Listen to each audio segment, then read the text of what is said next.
Hello everyone, मेरी तरफ से आप सभी को प्यार भरा नमस्कार। इससे पहले आप सभी ने देखा कि आप जो परिणाम बैच है इसमें क्या क्या पढ़ेंगे।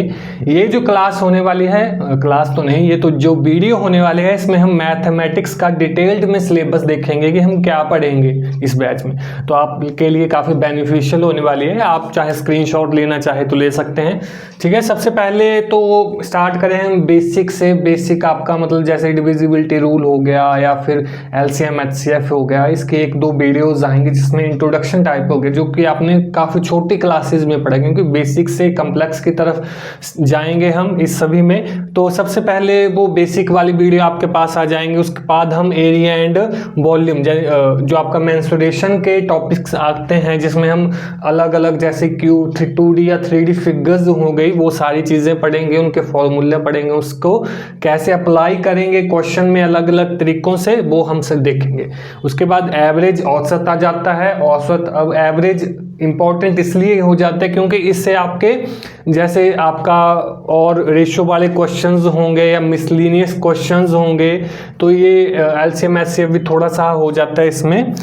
सिंपल इंटरेस्ट वाले क्वेश्चन हो गए। तो एवरेज अगर आप शॉर्ट ट्रिक लगाएं तो इन बाकी जो टॉपिक्स हैं इसमें भी बेनिफिशियल रहेगा वो सारी चीज़ें। तो एवरेज पढ़ेंगे। फिर परसेंटेज का भी वही है जैसे एवरेज का है, ये भी किसी और जो क्वेश्चंस होंगे, टॉपिक्स होंगे, उसमें इंपॉर्टेंट रहेगा ये। तो परसेंटेज अलग से देखेंगे। एलसीएम एचसीएफ यानी आपका लघुत्तम समवर्त और महत्तम समवर्त, ये आपने बचपन में पढ़ा है, लेकिन इससे रिलेटेड जो क्वेश्चंस आते हैं वो हम एलसीएम एचसीएफ में देखेंगे।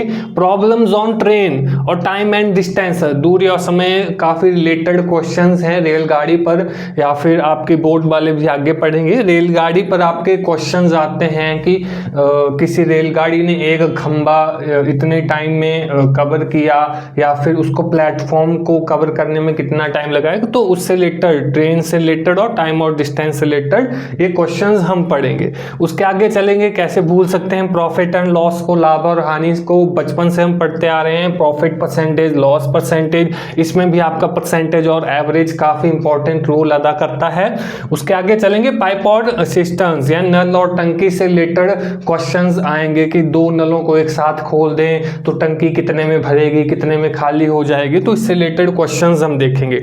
आगे ये भी आपने पढ़ा होगा, सिंपल इंटरेस्ट, कंपाउंड इंटरेस्ट, बचपन से पढ़ते आ रहे हैं, ये भी हम इसमें पढ़ेंगे। आगे चलेंगे बोट और स्ट्रीम, नाव और धारा। जो नाव है वो धारा के विपरीत कितनी टाइम में जो दूरी है वो कवर करेगी, वो सारे क्वेश्चंस हम इसमें देखेंगे। एजिस से रिलेटेड, आयु से रिलेटेड क्वेश्चंस भी आते हैं आपको, जैसे 9th 10th में आपने एजिस का एक टाइप चैप्टर होता था कि बाप और बेटे में आपने उसमें डिफरेंस बता दिया, तो उसके प्रेजेंट एज कितनी होगी, 4 साल बाद कितनी एज होगी, वो हम एजिस में पढ़ेंगे।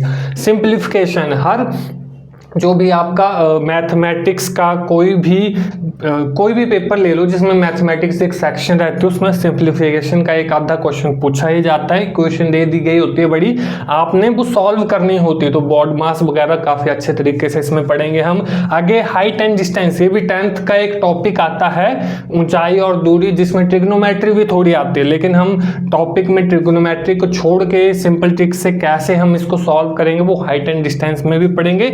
Cube root, square root, square क्या होते हैं ये आपको पता होगा, वर्गमूल, घनमूल, इनको करेंगे शॉर्ट ट्रिक मेथड से, ये भी होंगे।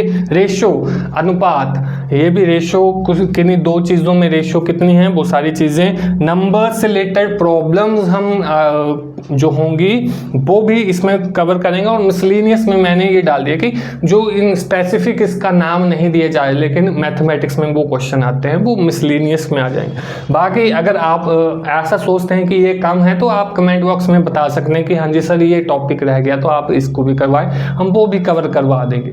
तो ये तो था डिटेल में मैथमेटिक्स का सिलेबस। अब देखते हैं कि जो इंग्लिश का है वो क्या पढ़ेंगे आप।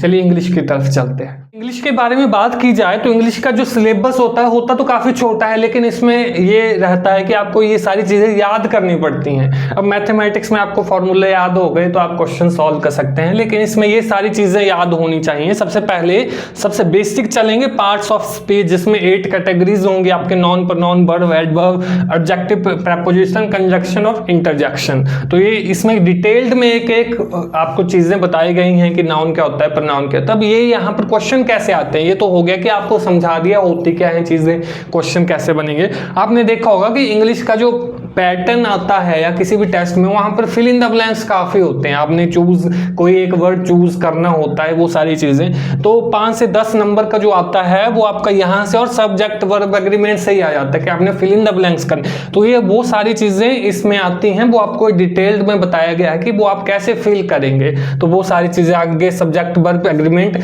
ये भी आपको वीडियो में पता लगेगा क्लास में क्या होता है।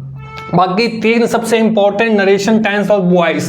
अगले जो क्वेश्चंस आएंगे कि आपके पास सेंटेंस दे दिए गए हैं कि आपने वॉइस चेंज करनी है या टेंस से रिलेटेड क्वेश्चन आते हैं, तो आपको हेल्पिंग वर्ब जो होगी वो इज एम आर क्या लगानी है, कौन सी वर्ब लगानी है, आपको वो सारी चीजें आपके टेंस में आ जाती है। वॉइस चेंज करने, नरेशन आपके पास फिर से सेंटेंस दे दिया गया होता है और आपने वो बदलना होता है। तो नरेशन, टेंस, वॉइस।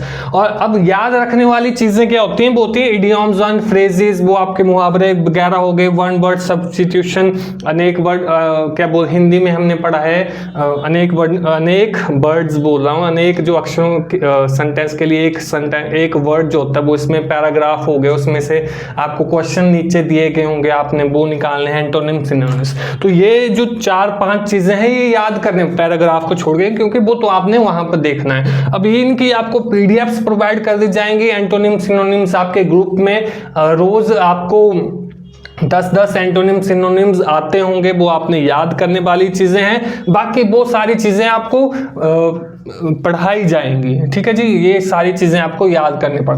तो जैसा कि मैं पहले बोल रहा था कि इंग्लिश का जो सिलेबस होता तो छोटा है, लेकिन आपको वो सारी चीजें याद करनी पड़ती हैं, कहीं को रटनी पड़ती हैं जिसको समझ ना आए। तो ये तो था आपका इंग्लिश का सिलेबस। मैं उम्मीद करता हूं कि आपको जो वीडियो का मकसद है कि आपको डिटेल में बताया जाए कि आपको बैच में क्या क्या चीजें पढ़ने को मिलेंगी, तो आपने सारी समझ ली होंगी। हाँ, इससे रिलेटेड कुछ और हो सकता है कि आपने कुछ एक्स्ट्रा पढ़ना हो तो आप कमेंट बॉक्स में कमेंट कर सकते हैं। हम हमेशा आपके लिए हाजिर हैं, हम अच्छे से पढ़ाएंगे आपको।